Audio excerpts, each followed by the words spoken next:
I'm gonna start with outdoor easel. This is optional, so you don't have to bring any outdoor easel if you don't want to, or if you don't have one and you don't want to purchase. But for those who are thinking about purchasing one to bring it to Italy, I just show what I have and what I've been using. This is a Pro Art easel, and it's a tripod type. I do recommend using tripod type over like a French easel type, because these are much easier to set up, and the French easel type, which are made of wood, they tend to be very heavy. So what I'm doing now is extending the legs, and this is adjustable. You can adjust the length depending on your height. And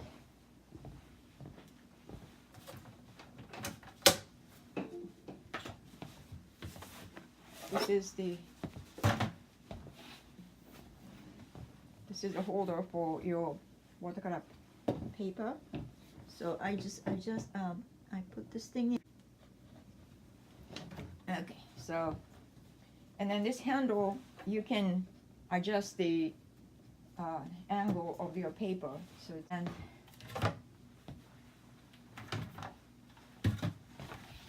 this is a part that comes with the easel. I just put this thing in, and I also have extra tray. This didn't come with the easel.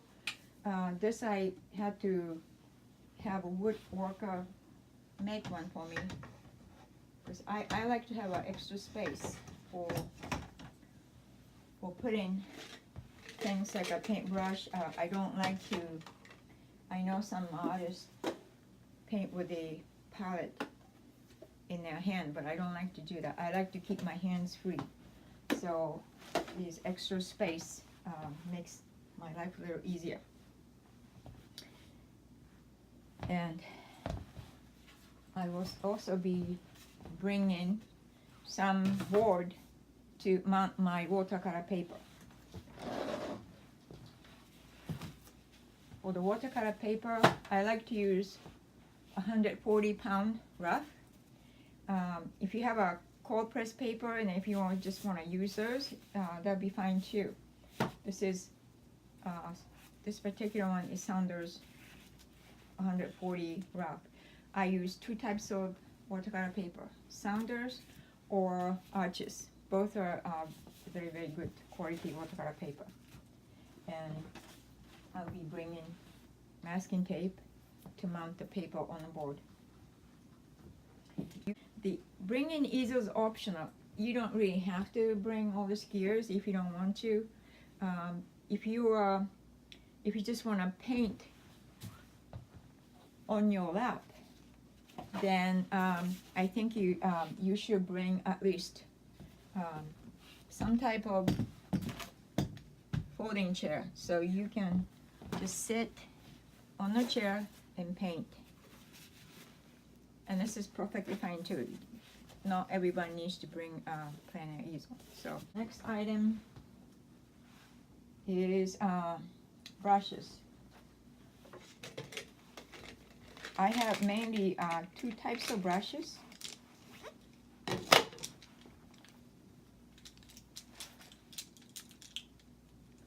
These black ones are softer brushes. It's made of 50% natural hair. I think they're squirrel hair, and also nylon. So it's natural blend.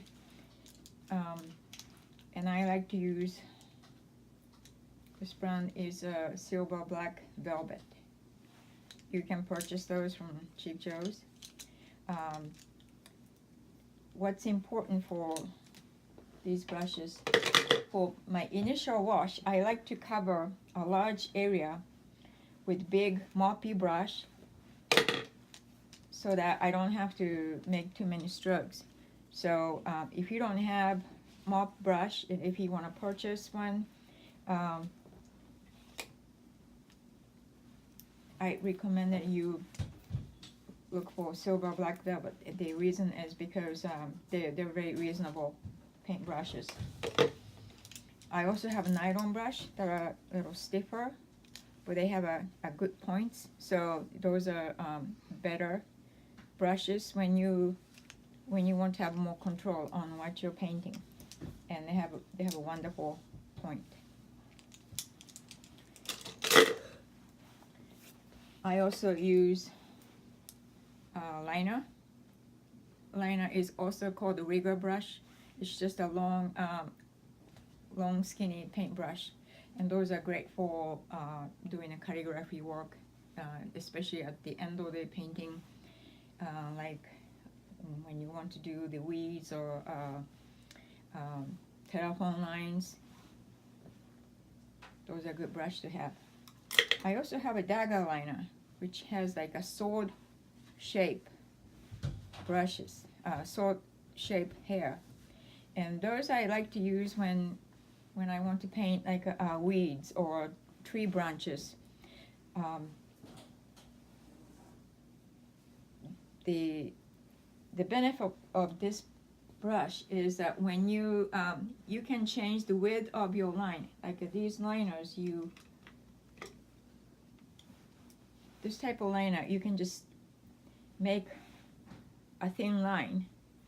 But this dagger liner, depend on how much pressure you apply on the paintbrush, you can change the width of your line that you're painting. So this is great for painting trees, branches, so forth. The next one is the color, and I'm going to talk about colors and palettes at the same time. What I'm going to do is I'm going to bring empty palette, just empty palette, and I'll bring a bag of paints. So I don't have to worry about paints leaking in my suitcase. And I will just fill my palette after I get to a location. For the plein air painting, I like to use this type of palette. It's Fusion 18, made by, I don't know how to pronounce it, Mijello. The reason I like this palette is because it has a good seal around it. It has some kind of, I think it's a rubber seal to keep the paint from leaking. So I have a bigger palette for my studio painting, but for the plein air, I like to use this palette. This one's my old one. Just a new one, and this is one I'm going to bring to Italy.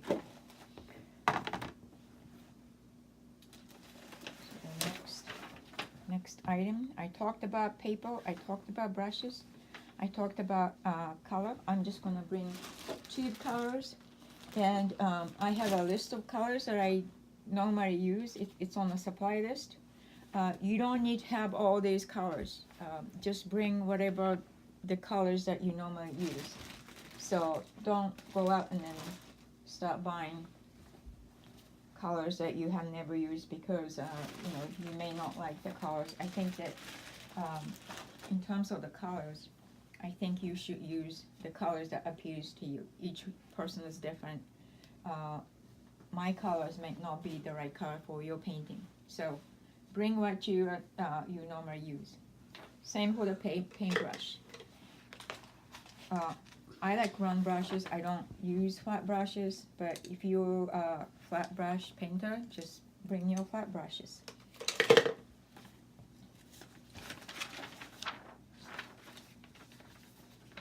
Water container.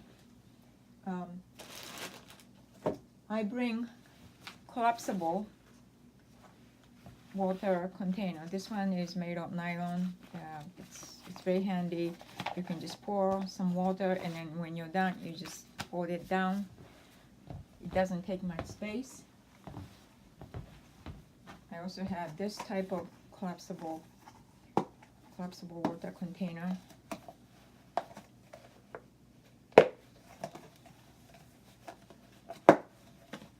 This one's a little harder, but this one actually fits under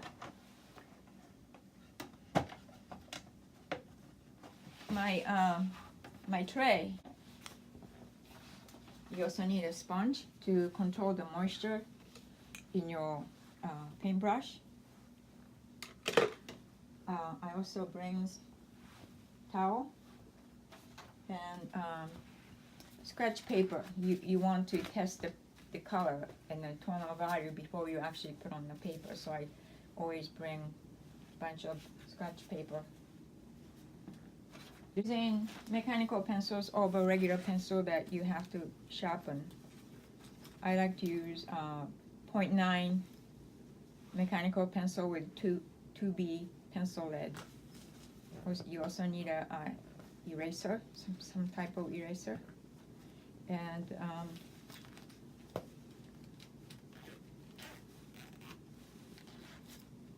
spray bottle to keep the moisture level on your paper. Oh, the hat. You always should wear some kind of hat to prevent the sun from getting right into your eyes. So we usually try to pick a shady spot to do the painting, but sometimes it's not possible. Even if it's an overcast day, it is a good idea to wear some type of hat. So I think that pretty much explains about plein air painting supplies. If you have any questions, just send me email and I'll be happy to answer any questions you may have. Thank you.